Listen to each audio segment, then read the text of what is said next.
আর কদিন ওয়েট করা যেত না, লকডাউনটা চলে গেলে। এখন তো আমাদের এদিকে লকডাউন, এখানে এইটা এখনই কিনতে হতো। কি করবো, তোমার জন্য নিয়ে আসলাম, তুমি একটু আরাম করে বসবে। আমার জন্য এটা একটু বেশি বাড়াবাড়ি হয়ে গেল, কিন্তু আমার জন্য মোটেও কেনা নেই। কার জন্য? তুমি নিজের জন্যই কিনেছো। তুমি রাত্রিবেলা 2টো 2:30 অবধি টিভি দেখো, টিভি দেখার সময় ওই সোফাটা তোমার মাথায় লাগে, শুয়ে পড়ো। না না, এখানে তো তুমিও শো, তুমিও বসে যাও, তুমি বসে টিভি দেখো। কম দেখি, তোমার ছেলে আর তুমি দেখো বেশি। তোমার যাতে একটু আরাম হয়, তোমার যাতে ইয়ে হয়, তাই একটু বেশি হয়ে গেল। এত এই অবস্থা এখন চারদিকে, করোনা এই চলছে, তোমার এত টাকা পয়সা খরচা করা উচিত ছিল কি? আরে টাকা তো কালকে যদি না থাকি, সেই জন্য আগে থেকে নিয়ে আসলাম। গুড মর্নিং ফ্রেন্ডস, তোমরা সবাই কেমন আছো? আশা করি খুব ভালো আছো। তার আগে বলে নি, আমাদের পরিবারে তোমাদের সবাইকে স্বাগত।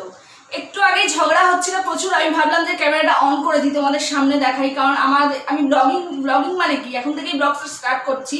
আর ব্লগ মানে কি, আমি যে করছি, যা কিছু করছিলাম আমার নিজের লাইফে, যেভাবে কাটাচ্ছি সেইভাবেই তোমাদের সঙ্গে শেয়ার করব। তো সেই কারণে ঝগড়াটাও শেয়ার করবো। কাল থেকে ঝগড়া চলছে, এইটা নিয়ে এসেছি আমি। তারপরে এখন চিন্তা করো তোমরা, এই করোনার চারদিকে করোনা চলছে, এটাকে স্যানিটাইজ করতে করতে আমার অবস্থা খারাপ। আবার আজকে শুধু এটাতেই থেমে থাকিনি কিন্তু, এবার এরপরে শোকেস আসবে একটা, সেটা অবশ্য আমাদের দরকার ছিল, কারণ ছেলের বইটই রাখার জন্য একটা দরকার ছিল। তো সেটা 2 দিন পরে নিলেও হতো, কিন্তু এখনই চাই, কি করা যাবে। দেখুন ব্যাপারটা কি হয়েছে, 2 দিন আগে ওই যেটা ছিল সেটা আমার ওয়েট সহ্য করতে না পেরে দেহত্যাগ করেছে, মানে একটু ভেঙে গিয়েছিল। তো ওটা চলা যেত, চলানো যেত, কিন্তু আমার বউ ছেলে এখানে বসে টিভি দেখে, আমার সেই কষ্টটা হচ্ছিল যে ওদের বসতে অসুবিধা হচ্ছে। এই জন্য আমি কালকে রাত্রিবেলা এটা কিনে নিয়ে আসলাম। আমি একদম সাদা মনে এটা কিনে নিয়ে আসলাম, আর আসার পর থেকে শুরু করে দিচ্ছে, কেন পয়সা খরচা করলে এই সময় এই সময়। সত্যি কি বলবো না। তারপরে কোথা থেকে এনেছে কে জানে। কোথা থেকে, ভালো দোকানে শোরুম থেকে কিনে এনেছি, আর কি বলবো, সারপ্রাইজ দিলাম। আর আমাকে সারপ্রাইজ আমি বারণ করছিলাম, অনেকদিন ধরেই চলছিল কথাটা। আমি বলছিলাম এটা কেটে যাক, এটা কেটে যাক। এটা তো কাটার অবশ্য দামই নিচ্ছে না, কোনো নামগন্ধ নেই যে যাবে কি যাবে না, তাই নয়, ঠিক নেই। তো সেই এনেছে, এটা নিয়ে স্যানিটাইজ করলাম। আবার আজকে যেটা আসবে 12টার সময় বললো দেবে, তো সেইটা স্যানিটাইজ করতে করতে আমার এমনিতেই জানো তোমরা যে কত কাজ থাকে। সকালবেলা ঘুম থেকে উঠে তারপরে আবার একটা আসবে, ওটা 10 গুণ কাজ বাড়াবে, ওটাকে স্যানিটাইজ করতে হবে, ভালো করে ইয়ে করতে হবে। তো যাকে বেশি অনেক গল্প করে ফেললাম, তোমার সঙ্গে বক বক করে ফেললাম। এখন সকালবেলা, এখন আমার হাজবেন্ডের দুপুরবেলা ডিউটি আজকে, সেই কারণে তাড়াতাড়ি ঝটপট করে করতে হবে। তো এখন যাবো রান্নাঘরে, রুটি আর তরকারি বানাবো। কালকে বিরিয়ানি বানিয়েছিলাম, আবার চিকেন বিরিয়ানি, দুর্দান্ত বিরিয়ানি বানিয়েছি। আপনাদের সঙ্গে শেয়ার করা হয়নি, সরি, সেটার জন্য একটু সমস্যা ছিল, কিন্তু বিরিয়ানিটা দারুণ বানিয়েছে। কি দিবাপি, কি দাদা বৌদি, ফেল করে গেছে পুরো। যাকে সেটা বানিয়েছিলাম বলে আজকে একটু হালকা খেতে হবে, সেখানে রুটি বানাবো, রুটি তরকারি বানাবো। এরপরে তোমাদের সঙ্গে অনেক কিছু শেয়ার করবো, সঙ্গে থাকো, দেখতে থাকো আমাদের ব্লগটা। তো চলো।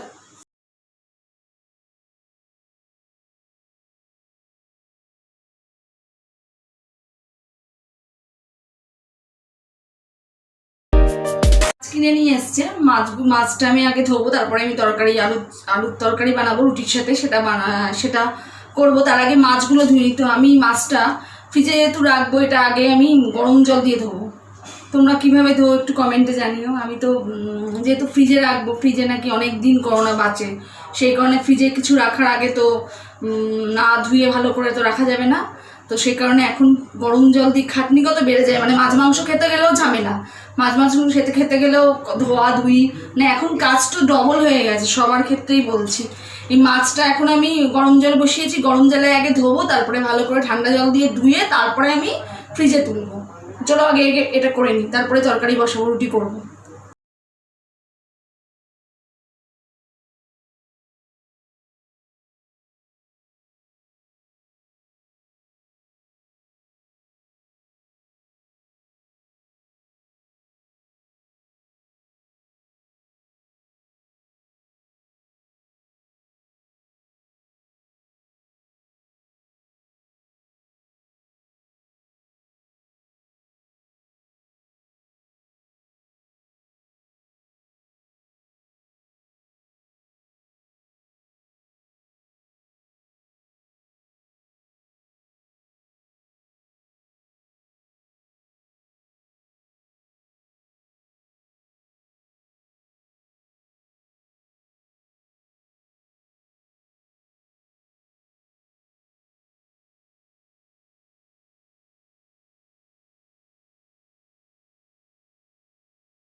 পরে চলে এলাম তোমাদের কাছে, খানিক ব্রেকফাস্টের পরে আর কিছু শেয়ার করতে পারিনি তোমাদের সঙ্গে। কাজ করছিলাম, এখন 12:30 বাজে, আর হাজব্যান্ড এখন চা বসাচ্ছে, চা করছে। যেহেতু কালকে হাজব্যান্ড চা বানায়নি, তো সেই কোড়াটা আজকে করবে, মানে রবিবারেরটা সোমবারে, আজকে সোমবার, তো সোমবারে এখন চা বানাবে, তারপরে অফিসটা চা ঠা খেয়ে তারপর অফিস চলে যাবে, মানে ভাত খেয়ে তারপরে অফিস যাবে। আমার রান্না কমপ্লিট। তো এখন একটু পরে আবার অ্যাকোয়াগার্ডের সার্ভিসিংয়ের জন্য লোক আসবে, তো তাই জন্য সব কমপ্লিট করে বসেছি। তোমাদের সঙ্গে দুটো শেয়ার করব, একটা আমার খুব আনন্দের একটা জিনিস শেয়ার করব তোমাদের সঙ্গে, তার আগে সেটা একসঙ্গে শেয়ার করবো আমি আর আমার হাজব্যান্ড। ও চা করে নিয়ে আসুক তারপরে। আর ফার্স্টে যেটা শেয়ার করবো সেটা কিছুই না, তেমন কিছুই না, তাও ভাবলাম যখন এসছি, কালকে তো ওপেন করিনি, 24 ঘন্টা রাখার পরে এটা হাত দিলাম, আজকে ওপেন করবো। এখন এটা জুসার, এটা আমার জুসারটা ছিল, কিন্তু আমার ওটা ভেঙে গেছিলো কিছুদিন আগে, তারপরে আবার একটা জুসার অর্ডার করেছি। তো সেটা ভাবলাম যে যখন আজকে ব্লগ করছি তখন তোমাদের সামনেই আনবক্সিংটা করি। একদিন রেখে আমি যেদিনকে আসে সেদিনকে আনবক্সিং করি না, তারপরের দিন 24 ঘন্টা রেখে তারপরেই করি, যা অবস্থা সেই কারণে। তো এখন এটা আমি আনবক্সিং করব, চলো খুলে ফেলি।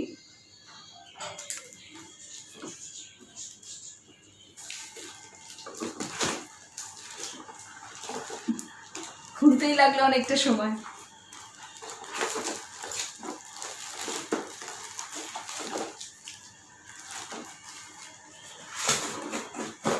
তো কষ্ট করে খুলতে হয় বাবা। এই যে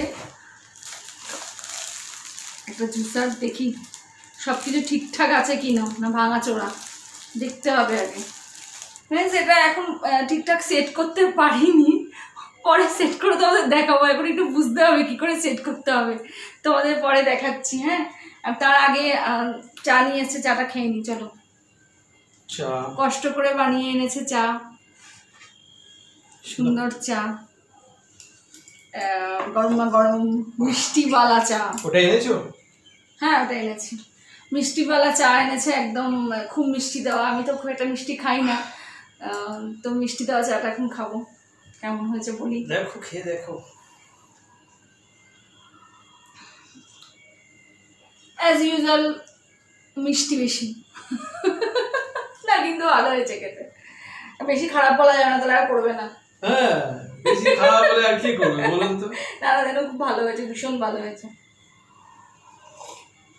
আর না করলে আমি তো ওর তো ভালোই, আমি যাও বা সপ্তাহে একদিন করে পাই, সেটাও আর পাবো না। যাকে আজকে আমাদের একটা খুশির খবর, অনেক দিনই এসে গেছে তোমাদের সঙ্গে, যেহেতু ব্লগ শেয়ার করা হয়নি বলে আমিও এটা শেয়ার করতে পারিনি। তাও কতদিন হয়ে গেল, 4 দিন। তো এই যে আমি পিনটা পেয়ে গেছি, অনেক দিনই আগে, 4-5 দিন, 5-6 দিন হয়ে গেছে। তো আগেই পেয়েছি, তোমাদের সঙ্গে শেয়ার করা হয়নি, আজকে শেয়ার করলাম। আজকে যেহেতু ব্লগ করছি, তার মাঝখানে ব্লগ করা হয়নি বলে শেয়ার করতে পারিনি, তো আজকে শেয়ার করলাম। এত চারদিকে টেনশন, খারাপ খবর, তার মাঝখানে একটু হলেও ভালো লাগার খবর, সেটা তোমাদের সঙ্গে না শেয়ার করে পারলাম না। সবটাই তোমাদের জন্য, তোমরা না থাকলে আমরাও তো এটা পেতাম না। সেটাই, তোমাদের সাপোর্টের জন্য অসংখ্য ধন্যবাদ। এভাবেই তোমরা আমাদের পাশে থেকো, আমাদের সাপোর্ট করো, তোমাদের ছাড়া কিন্তু আমরা কিছুই না।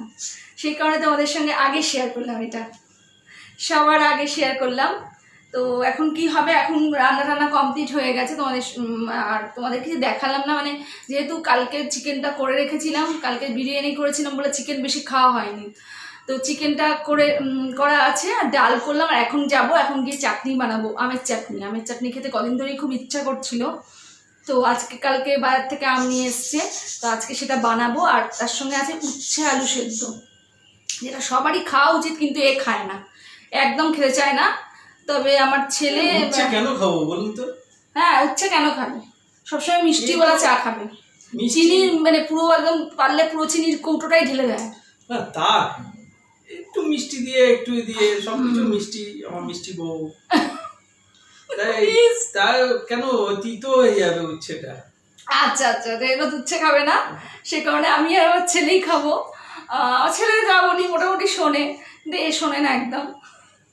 দেখলে তার পেছনে নিদর্শন রয়েছে। আমরা আজকে বলছে পুরো পুরো ব্লগটাই সোফাতেই করতে। হ্যাঁ আমি এনে দিলাম সোফাতেই, বলছে অন্য ঘরে করা যাবে না, এই সোফাতেই ব্লগ করতে হবে। শুরু শেষ সব এই সোফাতেই হবে। আজকে শেষটা এখানে সারাদিন আজকে সোফাতেই থেকে যাব, সেই কারণে আজকে ট্যাগলাইন হবে সোফাতে শুরু সোফাতেই শেষ। পারলে এখানেই রাত্রে দুপুর যাই হোক, অন্য ঘরে ছেলে ক্লাস করছে, অনলাইন ক্লাস করছে। আর একটা ঘরে পাখিগুলো প্রচন্ড চিৎকার করছে যে তোমরা কথা শুনতে পারবে না, সেই কারণে এখানেই বসলাম। ওর ছেলে এখন প্রেম করছে অন্য একটা পাখির সাথে, সেই জন্য ওই ঘরে এখন যাওয়া যাবে না, ডিস্টার্ব করা যাবে না।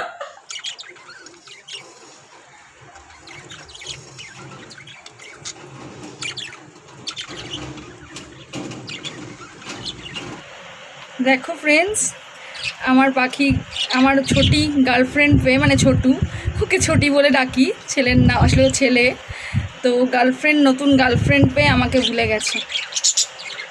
দেখেছো, আমার দিকে তাকায়ও না, আমার হাতেও আসতে চায় না, এখন সবসময় খাঁচায় থাকতে চায় গার্লফ্রেন্ডের কাছে, এখন আর আমার কাছে আসতেই চায় না, সবসময় ওর সাথেই থাকতে চায়। আমার ছেলেটা বড় হয়ে গেল, দেখেছো কীভাবে ওকেই অ্যাটেনশন দিচ্ছে, পুরো সময়টা ওকেই দিয়ে দেয়, আমার জন্য কোনো সময়ই নেই আমার ছেলের। ঠিক আছে, এরপরে বিয়ে দেবে সেই পাখির সাথে। তোমাদের নেমন্তন্ন অবশ্যই করবো, তো বলে দিয়ে যাকে অনেক ফালতু বকলাম। এখন চলো আগে চাটাকে এখন ইয়ে করবো, চাটনিটা বানাবো, চাটনিটা বানিয়ে আমার অ্যাকোয়াগার্ড সার্ভিসে নিয়ে আসবে। তো চলো চাটা খেয়ে ফেলি।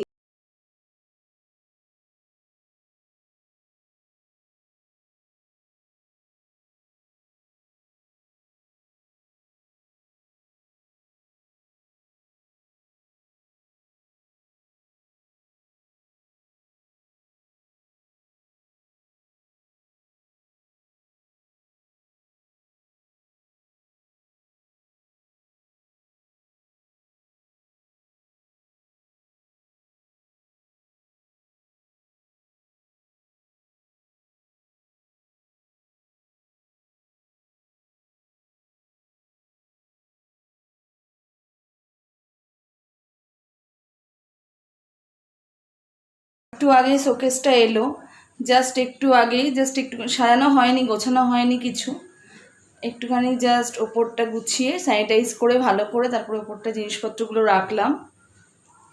দুপুরবেলা বললাম তোমাদের অ্যাকোয়াগার্ড সার্ভিসিংয়ের লোক আসবে, সার্ভিসিং করতে আসবে, তো করতে করতে গেল 3টে সাড়ে 3টের সময়, তারপরে খাওয়া দাওয়া করে আর তোমাদের সঙ্গে কথা বলতে পারিনি, দেরি হয়ে গেছে। তারপরে একটু আগে আবার শুয়ে পড়েছিলাম একটু, তারপরে একটু আগেই দিয়ে গেল শোকেসটা, তো তাই জন্য আর কথা টথা বলতে পারিনি, স্যানিটাইজ করলাম।